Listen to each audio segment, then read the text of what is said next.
You ask Tiger to solve. This deals with linear equations with one unknown. The final result is x equals -1. Let's solve it step by step. Swap sides. Group all constants on the right side of the equation.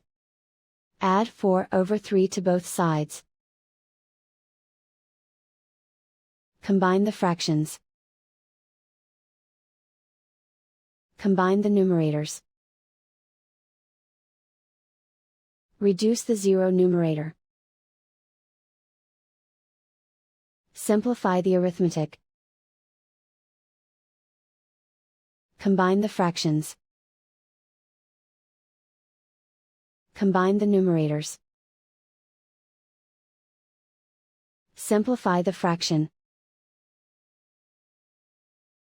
And so the final result is x equals -1.